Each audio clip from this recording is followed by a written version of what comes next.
Alright, so I got my new battery installed, and I'm going to reinstall my EMP Shield on my car. Okay, and I'm going to walk through that process, and then I'm going to do an alternator test because I couldn't do it with my old dead battery. So let's see how that goes.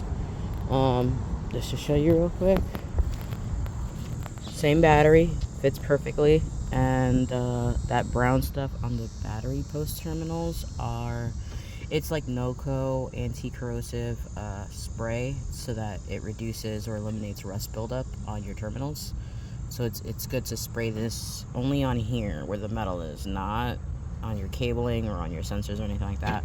But that's going to keep rust from building up, which basically messes up the contact between the battery and the terminals, which could prohibit your car from starting and the battery not making connection. So you always want to keep those clean. But if you don't have that spray, it's like $10 in AutoZone. Again, you could always pour some soda on there, and that'll basically remove all that rust buildup. Alright, so I took the first bolt out. It was a side bolt, so I'm going to show you how to do the other one. You just use a 13 by 32 socket bit. Always want to keep one of these in your car. And I don't want my fingers getting all that stuff on there, so you just basically need to loosen the bolt, and then you could just manually take it out the rest of the way. Unscrewing.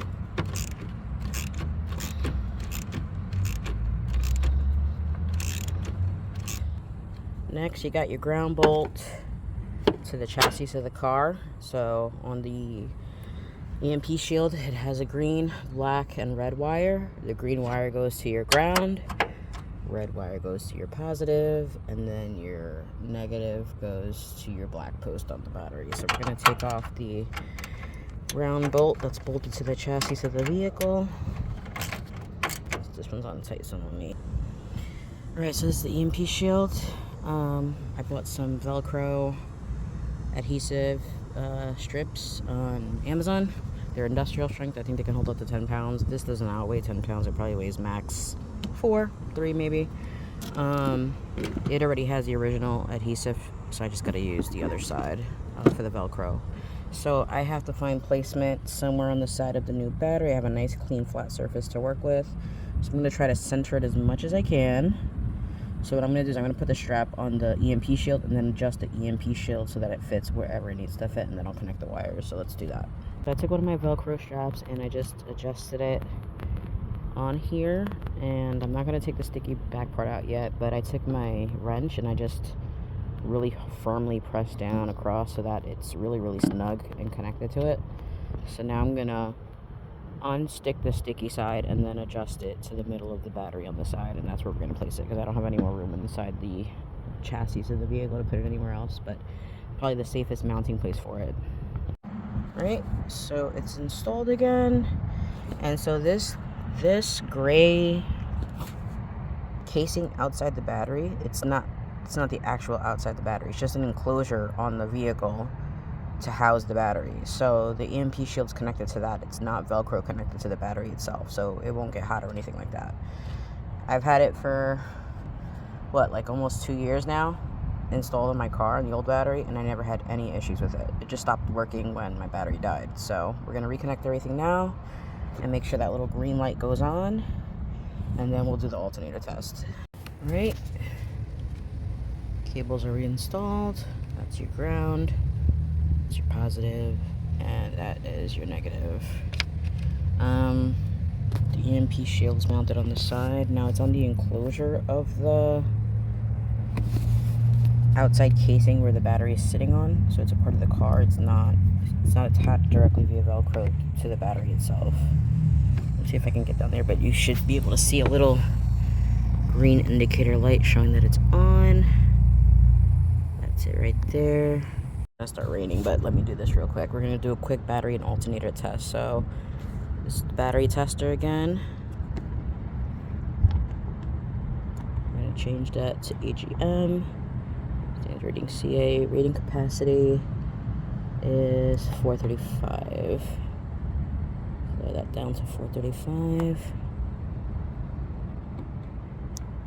Enter. Testing. Awesome. So basically it's telling me that my battery has 804 cold crank amp hours. And now we're gonna do a alternator test.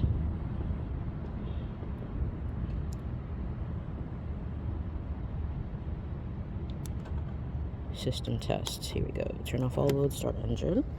Let's turn on our engine. Awesome. Cranking volts normal, 11.39 volts. That means that my alternator is in great condition. Okay. Enter. Let's test for charging.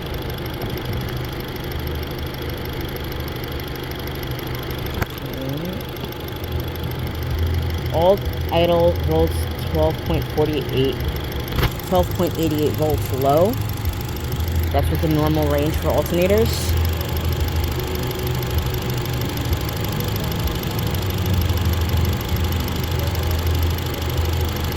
Test over. Turn off loads and engine.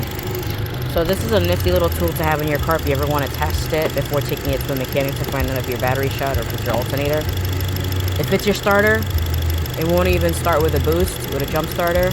If it's your alternator, it likely wouldn't start with a jump start either.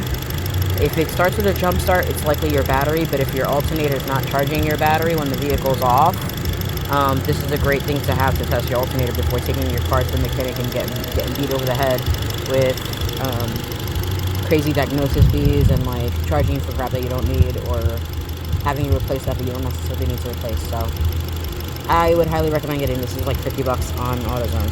Alright, so these are some of the things I keep in my car since I road trip a lot. Compressor to put air in my tires, battery tester, alternator tester, lithium jump start for the car. You get the clamps for that, they're by Noco. And then a battery charger. I can always hook this up to my Jackery or my Gold Zero solar generator, and if I ever need to like charge my battery for the car with like a regular outlet, I can do it with that. Phillips screwdriver, flathead screwdriver, 2 socket wrenches, one for a bit larger nuts and one for smaller nuts like for the battery, gloves, a cheap battery tester, kind of like a Swiss Army knife thing with like a bunch of things, Allen key set, porta potty bags, extension cord, and then an extra extension cable for my fridge freezer to the cigarette lighter. And then the expensive stuff like the Noco and this and the battery tester, I keep it in a Mission Darkness EMP proof pouch, and then that stuff goes into my hard water resistant little briefcase thing here.